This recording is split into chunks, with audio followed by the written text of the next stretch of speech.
वो सरवा बहुत बड़ा 30 मार्का का नहीं है, छाती में चढ़ के कलेजे को बाहर कर दीजिएगा जो यदि हमारी नारियों को संबोधन करके गाली देगा। ये मजदूर का हाथ है कातिया। जब डेनी बोलता है कि काशीनाथ तुम्हें बहुत खुशी होगी यह जानकर कि आज के बाद तुम हमारे गिरोह में काम करोगे, हमारे साथ काम करोगे तो नाम होगा तुम्हारा, इज्जत मिलेगी, लोग डरेंगे तुमसे। है कि डराकर लोगों को वो जीता है जिसकी हड्डियों में पानी भरा होता है। कि सारठ की धरती में एक संदेश लेकर पारसनाथ का बेटा टाइगर जयराम आया है। जुल्मियों से लेकर युद्ध, एक नया संग्राम आया है। आज इस युद्ध में आपकी साथ हो। रांची सिल्ली तरफ के नेता हैं, उनके पार्टनर हैं। उन मजदूरों को बहुत गंदी गंदी भद्दी भद्दी गालियां देते हैं, उनकी मां को संबोधन करके, उनके घर के स्त्रियों को संबोधन करके गालियां देते हैं। तो आज मैं मजदूरों को कहूंगा, ये मजदूर का हाथ है कातिया। जितने भी यहां मजदूर भाई हैं, अगर कोई ठेकेदार रहे चाहे कोई रहे, यदि वो आपकी मां को संबोधन करके, आपके घर की स्त्रियों को संबोधन करके गाली देता है तो ठोकर मारियो से रोजगार को। जब मजदूर होता है उसको रोजगार की परवाह नहीं होती है। लेकिन याद रखिएगा, जिसने भी गाली दिया है उसके गर्दन को नापिएगा, ये मजदूरों को हम कहेंगे। अरे आपने लोहे पर हाथ रखा तो उस लोहे को पिघाल दिया। आप अगर पारसनाथ पहाड़ के पत्थर पे हाथ रखेंगे वो पत्थर भूसा बन जाएगा। उस ठेकेदार के गर्दन में हाथ रखेंगे तो सोचिए क्या होगा। इसलिए जो भी मजदूर हैं, आप कहे डरते हैं, जो यहां विश्वास करते हैं ना, वो चित्रा में नहीं तो पहाड़ का पत्थर काट के 2 पैसा कमा लेंगे। गुलामी नहीं करनी है, जी हुजूरी नहीं करनी है, और अपने घर की नारियों के प्रति गाली बिल्कुल नहीं सुननी है। जो होगा वो सरवा बहुत बड़ा 30 मार्का का नहीं है, छाती में चढ़ के कलेजे को बाहर कर दीजिएगा जो यदि हमारी नारियों को संबोधन करके गाली देगा। आप डरे हैं, इसीलिए आपको डरा के रखा गया है। आप डरे हैं। सुनील देवाल वाला डायलॉग याद है ना, जब डेनी बोलता है कि काशीनाथ तुम्हें बहुत खुशी होगी यह जानकर कि आज के बाद तुम हमारे गिरोह में काम करोगे, हमारे साथ काम करोगे तो नाम होगा तुम्हारा, इज्जत मिलेगी, लोग डरेंगे तुमसे। तब सनी देओल एक लाइन बोलता है कि डराकर लोगों को वो जीता है जिसकी हड्डियों में पानी भरा होता है। आप एक बार हिम्मत कीजिए ना, सब पेंट में 1 नंबर करेगा। क्योंकि आपने वही 4000 को सब कुछ माना है, जी नहीं, उससे बड़ा बड़ा स्कोप है यहाँ। यदि आप मेहनत करने वाले हैं तो आपके लिए उस ठेकेदार की जी हुजूरी मायने नहीं है। आप अपने अंदर के डर को समाप्त कीजिए। आप मजदूर हैं और हमने नहीं, भारत के महान क्रांतिवीर शहीद आजम अमर शहीद भगत सिंह ने भी कहा था कि जब किसान और मजदूर क्रांति का मतलब समझेंगे।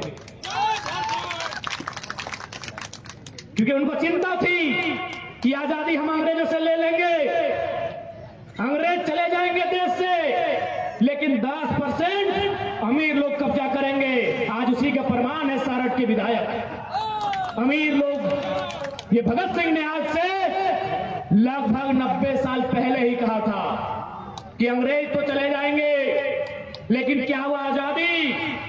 खेतों में काम करने वाले किसानों तक, फैक्ट्रियों में काम करने वाले मजदूरों तक जाएगी कि नहीं जाएगी? आज हम देख पा रहे हैं, चाहे सारठ हो चाहे झारखंड हो, मुट्ठी भर कॉर्पोरेट, मुट्ठी भर परिवार, मुट्ठी भर अमीरों के हाथों में सारी आजादी, सारी सत्ता की चाबी नियंत्रण होकर रह गई है। आज उसी चाबी को छीन के लेना है, आज उसी चाबी को छीन कर लेना है। तो कहेंगे कि सारठ की धरती में एक संदेश लेकर पारसनाथ का बेटा टाइगर जयराम आया है। जुल्मियों से लेकर युद्ध, एक नया संग्राम आया है। आज इस युद्ध में आपकी साथ हो, ये आह्वान करने आए हैं। आज ये आह्वान करने आए हैं कि इस लड़ाई में आप सभी हमारा सहयोग करेंगे। ये लड़ाई आपके भविष्य की है, ये लड़ाई आने वाली पीढ़ी की है। नहीं तो आज देख सकते हैं, आज चित्रा में ही देखिए, यूपी का कब्जा, बिहार का कब्जा, बंगाल का कब्जा। इनको बोलिए ना पारसनाथ में कब्जा करें। जहां कोयला, जहां सुविधा, तहां बहरिया के राज हो। जहां सुविधा, तहां बहरिया के राज हो। एक बात सीधा जान लीजिए कि हमार पानी हमार पसीना, हमार पानी हमार पसीना। तो बिजली काहे जले तो शेख हसीना। बांग्लादेश की प्रधानमंत्री का नाम है शेख हसीना। वो बिजली काहे जलाएंगी? अगर बिजली जलाना ही है तो हमारे रिजवान भाई की खाला का नाम है शेख फातिमा, वो जलाए, हमको कोई दिक्कत नहीं, जलाए, हमको कोई दिक्कत नहीं है। आज ये दुर्भाग्य है, आपको जानना होगा, आपको मानना होगा कि एक साधारण सा लड़का ऐसी चुनौतियों से टकरा रहा है जिससे हमारे मिनिस्टर नहीं टकरा पाते हैं। आज हमारे साधन को, आज हमारे संसाधनों को बाहर के राज्यों में बेचा जाता है।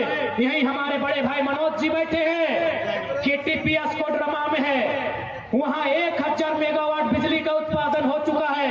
500 मेगावाट जाएगा दिल्ली को, 300 मेगावाट जाएगा पश्चिम बंगाल को और 200 मेगावाट जाएगा झारखंड को। आप बताइए पढ़े लिखे लोग, ये अन्याय है कि नहीं है?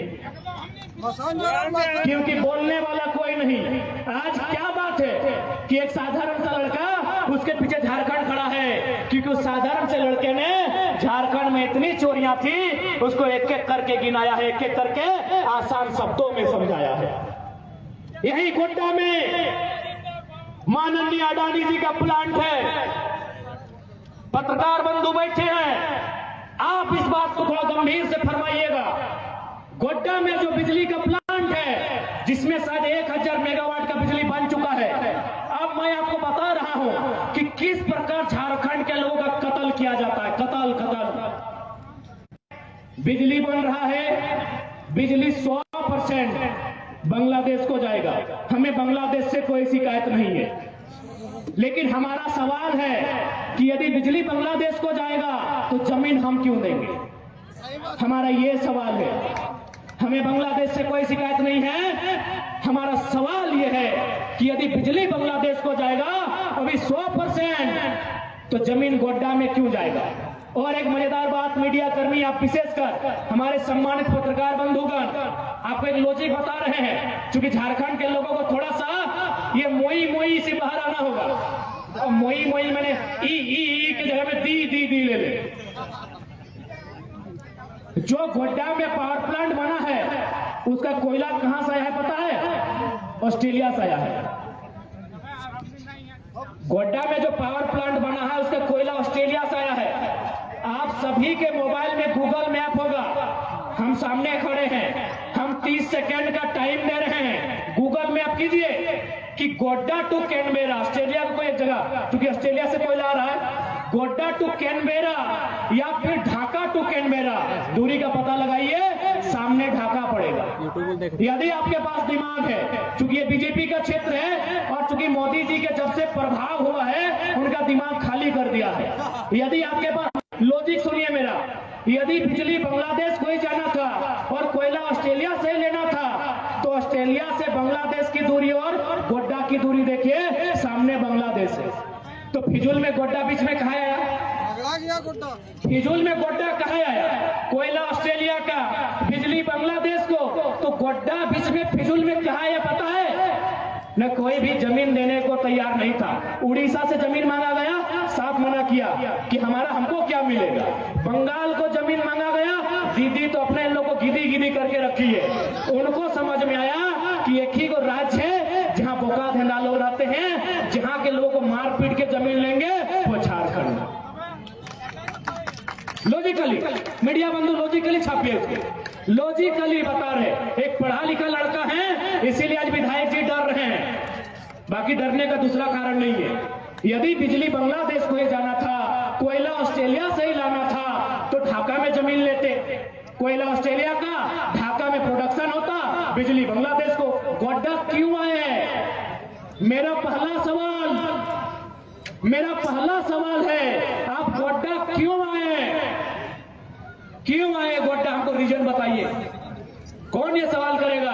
क्योंकि आज इंडिया माने अडानी और अडानी माने इंडिया, इसीलिए सब चुप रहता है। आप भी पढ़े लिखे पुलिसकर्मी भाई लोग हैं, क्योंकि आंदोलनकारियों से कभी कभी गुस्सा हो जाते हैं। आप ही बताइए गोड्डा कहाँ है अडानी जी? बिजली बांग्लादेश को, कोयला ऑस्ट्रेलिया का, तो गोड्डा घास हिलने आए हैं क्या? भैया बुरा मत मानेगा, आप लोग भी थोड़ा सा लॉजिक देखिए। काहे पता है? झारखंड यहाँ इंसान नहीं, यहाँ पशु रहते हैं, इनको मार के पीट के गला काट के इनकी जमीनों को लूट लीजिए, इनकी रोटियों को छीन लीजिए, ये लोग कुछ नहीं कहेंगे। तो अब उस पाप में मत रहिएगा। अब झारखंड का एक एक गांव, झारखंड की एक एक गली से एक भिखारी बिरसा मुंडा और निर्मल महतो तैयार करेगी। अब उस पाप में मत रहिएगा।